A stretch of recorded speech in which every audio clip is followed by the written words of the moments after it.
نیم زره نیکۍ ورکوي او بیا یوازې دا 2.5 نیکۍ نه د الله رحم ته ګوره په دې رمضان المبارک کې دا تراویح دا څومره انعامات چې دي د الله جل شانه دې امت ته خاص ورکړي دي.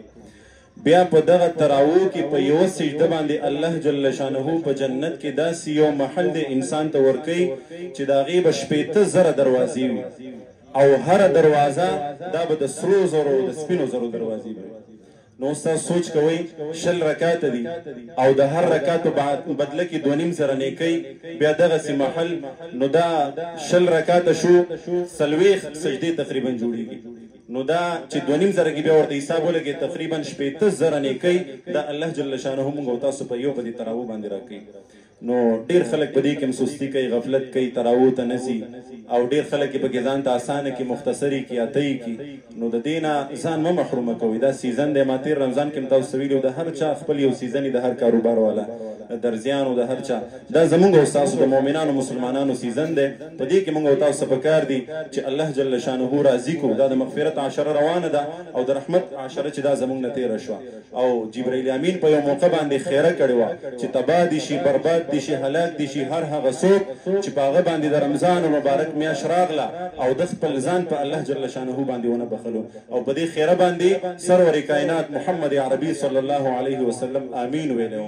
نو سوچ کوئ چې یو طرف د جبرائیل امین خیره شي او بل طرف د رسول الله صلی الله علیه وسلم امین شي. نو الله دې موږ او تاسو په دغه خلکو کې نه شاملوي. دا رمضان الله جل شانه دې زموږ او تاسو لپاره د مغفرت ذریعه وګرځي. ژوند دا ډیر مختصر دی هیڅ پته نه لګي پر روان رمضان کې به موږ او تاسو یو کنه یو مختصر تاسو سره خبره شریک کم ځکه چې په دې موقع باندې زاغه یاد نه کوم نو دا به دغه سره بې وفایي وي. تاسو ډېرو ملګرو ته پته یې تېر کال موږ سره دلته په تراویحو کې عزیر زموږ ډېر ښکلی ورور ځوان هغه موږ سره شریک و. د دې مدرسې سره هم ډېره لویه مینه وه خپل ځاني ما سره ډېره زیاته مینه وه. بیا دلته کې موږ سره په تراویحو کې په ختم کې شریک و. بیا زموږ داسې یو پروګرام را جوړ شو چې په 27 رمضان المبارک هغه زموږ نه جدا شو او د شهادت په مرګ باندې ورسېدلو. الله جل شانه دې د هغه کامل مغفرت نصیب کړي او زه وارثان نه یادوم زه خپل ځان یادوم چې الله جل شانه دې موږ ته په دې عظیمه سانحه باندې موږ ته صبر جمیل را نصیب کړي.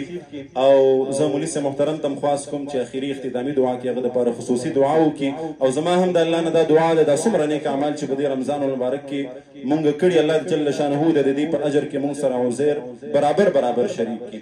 الله جل شانه دې هغه ته کامل مغفرت او په جنت الفردوس کې دې ورته الله اعلی مقام ور نصیب کړي.